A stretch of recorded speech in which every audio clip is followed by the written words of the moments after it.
জনস্বাস্থ্যের সাবেক ছাত্রলীগ নেতার রাম রাজত্ব পর্ব ২। অধিদপ্তরের অন্তরে কান পাতলে শোনা যায় আউয়ালের এই উত্থানের নেপথ্য কাহিনী। মাত্র ২ মাসের ব্যবধানে একজন নির্বাহী প্রকৌশলী থেকে রকেট গতিতে জনস্বাস্থ্য প্রকৌশল অধিদপ্তরের প্রধান প্রকৌশলী পদে আসীন হয়েছেন মোহাম্মদ আব্দুল আউয়াল। জ্যেষ্ঠতা লঙ্ঘন করে এই অবিশ্বাস্য উত্থানের নেপথ্যে কাজ করেছে স্থানীয় সরকার মন্ত্রণালয়ের সাবেক সচিব ও উপদেষ্টার আশীর্বাদ।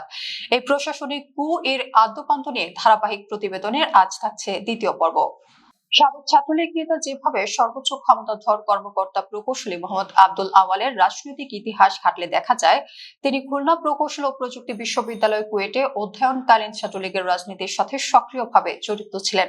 ছাত্রলীগের সাবেক নেতা হওয়ার সুবাদে কর্মজীবনে নিজেকে আওয়ামী লীগ সমর্থক হিসেবে পরিচয় দিয়ে অধিদপ্তরের অন্যান্য কর্মকর্তাদেরও নানাভাবে নাজেহাল করতেন। আওয়ামী লীগ সরকারের টানা ১৫ বছরের শাসনামলে তিনি ছিলেন অত্যন্ত প্রভাবশালী একজন কর্মকর্তা। কোন নিয়ম নীতিরই তোয়াক্কা করতেন না অ্যাকাউন্টে।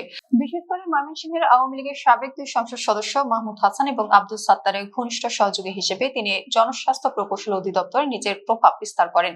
৫ আগস্ট ২০২৪ ফ্যাসিস্ট আওয়ামী লীগ সরকারের পতনের পরে আওয়াল রাতারাতি নিজের লেবাস বদলে ফেলেন।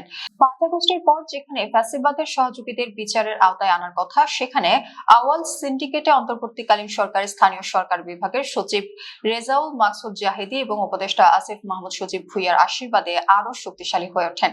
উপদেষ্টা ও সচিবের প্রভাবে অনিয়ম দুর্নীতিতে এত বেপরোয়া ছিলেন যেন কাউকে তোয়াক্কা করার সময় নেই তার।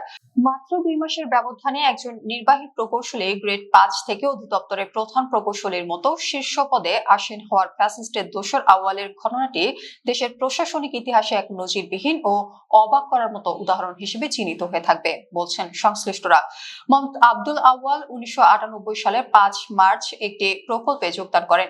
২০০৬ সালে তিনি রাজস্ব খাতে আসেন এবং ২০১৩ সালে চাকরিতে নিয়মিত হন। অথচ অধিদপ্তরে এমন অনেক কর্মকর্তা কর্মরত আছেন যারা আউয়ালের চেয়ে জ্যেষ্ঠ এবং যাদের চাকরির রেকর্ড অত্যন্ত স্বচ্ছ, কিন্তু তাদের কাউকে পদোন্নতি না দিয়ে এবং সব নিয়ম নীতিকে বৃদ্ধাঙ্গুলি দেখিয়ে গত ১৭ নভেম্বর ২০২৫ তাকে প্রধান প্রকৌশলীর মতো শীর্ষ পদ দেওয়া হয়।